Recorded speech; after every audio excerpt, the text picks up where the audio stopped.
साईबाबांच्या शिर्डीमध्ये लाखो भक्त दर्शनासाठी येत असतात।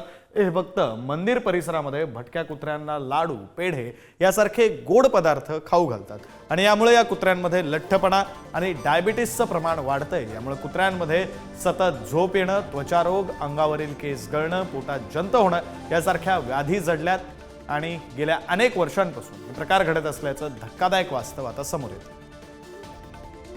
आपल्याकडे जे साई भक्त असतात यांना मिठाई वगैरे खाण्यासाठी देतात, त्यामुळे यांचं जे शुगरचं प्रमाण आहे ते बऱ्यापैकी वाढलेलं आहे। तर साधारण प्रश्न असतो लोकांचा की कुत्र्यांमध्ये डायबिटीस होतो का? तर कुत्र्यांमध्ये डायबिटीस होतो। तर कुत्र्यांमध्ये दोन प्रकारचे डायबिटीस असतात, diabetes insulin dependent, insulin non dependent, म्हणजेच टाईप 1 टाईप 2। तर जास्तीत जास्त टाईप 1 प्रकाराचा डायबिटीस आपल्या श्वानांमध्ये होत असतो। तरी माझे यामध्ये जे स्किन इन्फेक्शन वगैरे असतं हे सुद्धा याचं कारण असू शकतं।